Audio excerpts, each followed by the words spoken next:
Hola chicos, bienvenidos a mi canal Viajando con Tanda, soy Carlos. En este video es continuación de uno que hice hace algunos días, donde hablaba si era caro vivir en Gran Canaria. Hoy les daré la segunda parte.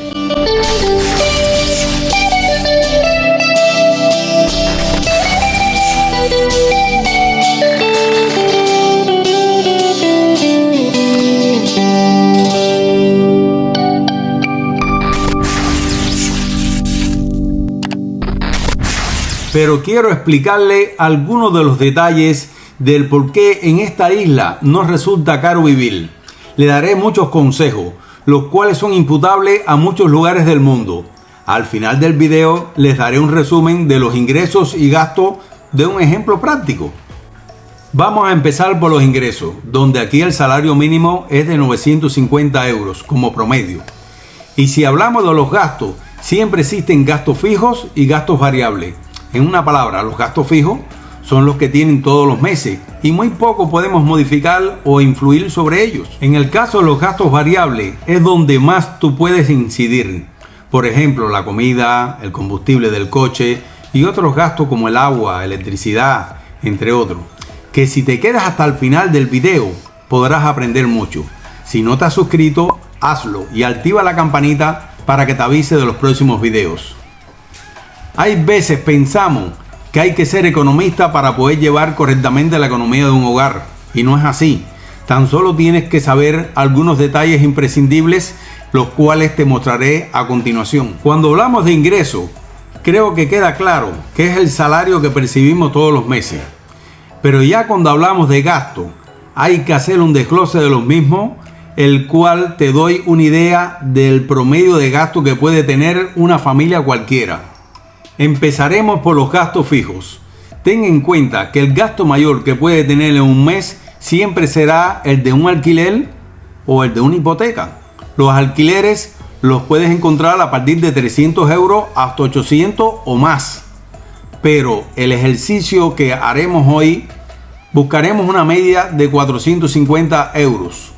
Un dato curioso y muy importante es que si compramos una casa de un valor aproximado entre 60.000 y 80.000 euros, la hipoteca aproximadamente puede salir en unos 300 euros, por lo que ya este importe está muy por debajo de lo que puede costar cualquier alquiler. Moraleja: si puedes pedir un crédito para comprarte una casa, siempre vas a tener menos gastos que en el caso de estar alquilado. Y otro dato importante es que siempre que puedas reunir dinero y poder hacer algunos pagos parciales al banco, te ahorrarás mucho dinero. Existen dos formas para hacer pagos parciales al banco. La primera, disminuir los años de pago de la hipoteca, y la segunda, disminuir el gasto mensual de la hipoteca. En este caso, esta última es la que recomiendo, pues si puedes disminuir esos 300 euros de hipotecas mensuales, claro está que te sobrará más dinero del resultante de los ingresos menos los gastos del mes. Cada vez que realices pagos de tu hipoteca, casi siempre el banco pierde sus intereses, por lo que tienes que recalcular el capital de la misma, y en ese proceso él siempre pierde dinero y tú ganas menos gasto. Si te está gustando el video, déjamelo en los comentarios, pues te podré enseñar en otro cómo comprar una casa, sus métodos y la forma más económica.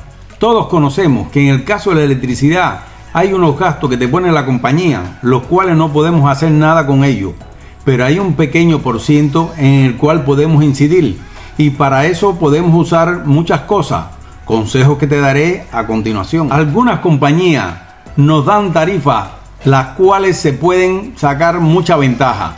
Una de ellas, la cual yo aplico, es que nos dan 2 horas sin consumo en el día. Por ejemplo, en mi caso, de 7 a 9 de la noche no tiene ningún consumo.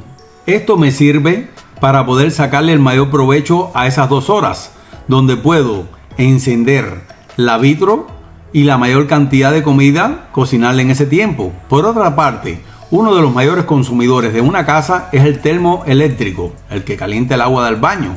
Lo encendemos a esa hora y nos bañamos la mayor cantidad de personas en ese horario. Otro consumo alto es el de la lavadora, donde también podemos ponerlo en ese horario. Y así sucesivamente todos los equipos de resistencia que tienen alto consumo. Nos planificamos y todo sale sin ningún problema. Para una mejor planificación del mismo se puede usar la domótica, que no es más que automatizar muchas cosas de la casa. Les pongo algunos ejemplos. Puedes hacer una pequeña inversión de un equipo llamado Google Home que solo cuesta 30 euros y con el mismo puedes automatizar parte de tu casa. Existen también interruptores inteligentes, su costo aproximado es de 10 euros, los cuales puedes programar para que te enciendan en ese horario de 7 a 9 de la noche. Y en caso que no tengas esta tarifa, los programas para que se enciendan en horarios donde el consumo es menor. De esta forma evitas muchos errores. Un ejemplo, si el termo del agua se enciende desde las 7 de la noche y se apaga hasta las 9 de la noche, no tengo ningún consumo por dicho equipo. Lo mismo puedes aplicarlo a las luces o a cualquier tomacorriente. Si te interesa este tema de domótica, déjalo también en los comentarios para hacerte un video sobre el mismo, pero será en el próximo video, no en este. No dejes de suscribirte y que te avise cuando actives la campanita. Otras medidas que puedes aplicar con respecto al gasto de electricidad es comprar lámparas LED de luz solar, las cuales se cargan por el día y automáticamente se encienden por la noche. O de lo contrario puedes comprar lámparas recargables, las cuales en mi caso las cargo en esas 2 horas donde la electricidad es gratis y después te da un promedio de 8 horas de uso. Con estas medidas puedes hacer que tu gasto de luz sea casi cero.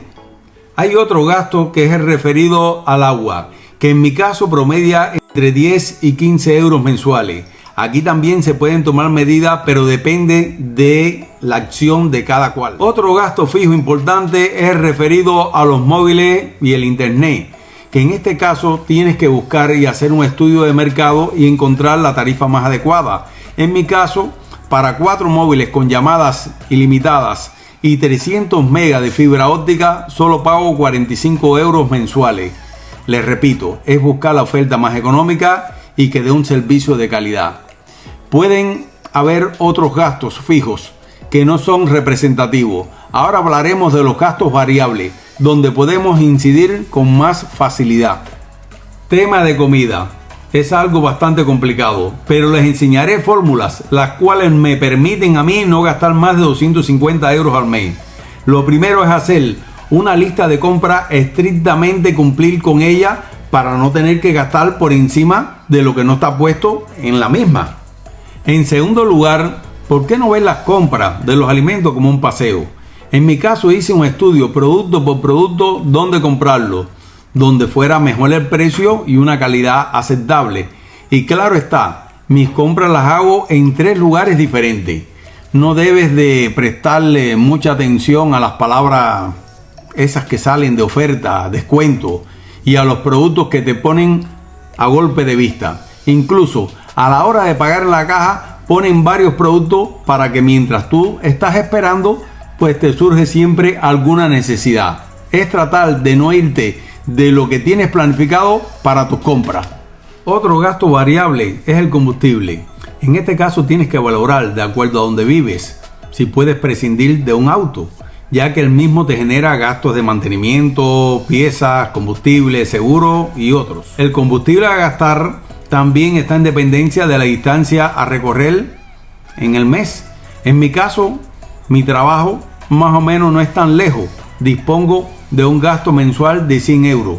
Claro, al estar en una isla, este gasto aquí se reduce bastante y por eso tenemos mejor calidad de vida. Claro está que te hablé de los gastos fijos y gastos variables de los más representativos. No puedes olvidar que existen gastos los cuales pagarás una vez al año, como es el ejemplo del seguro de vida y de casa si tienes hipoteca, o de los impuestos que te cobran al final del año. De acuerdo a lo explicado hasta el momento, te hago un resumen. Como ingreso solo tenemos 950, que es nuestro salario. Como gastos 930, que se dividen en gastos fijos con 580 euros y gastos variables 350 euros por cada una de las partidas. y al final nos sobra en este ejemplo 20 euros. Conclusiones. Con un salario mínimo de 950 euros en Canarias, una familia de 4 personas puede salir adelante. Es muy ajustado, pero si surgen otros gastos extra no alcanzaría para terminar el mes. Aunque queda demostrado que con una buena administración se puede cubrir todos los gastos básicos a diferencia de otros países. Recuerda que estos datos fueron aproximados para poner un ejemplo de una familia en esta isla. Sin dudas, Canarias no es solo un destino turístico económico de lujo, sino un sitio muy económico para vivir e invertir. Pero de ello hablaremos en otro video, no en este. Suscríbete para que no te lo pierdas. Si tienes alguna consulta, escríbelo en el comentario. Espero te haya gustado este video. Nos vemos en el próximo. Chao.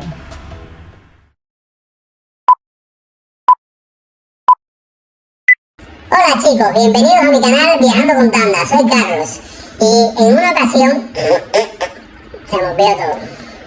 Es continuación de uno que hice hace algunos días, donde hablaba si era caro. Corten que me equivoqué completo. De por qué en esta isla no resulta caro vivir. Chao. Chao.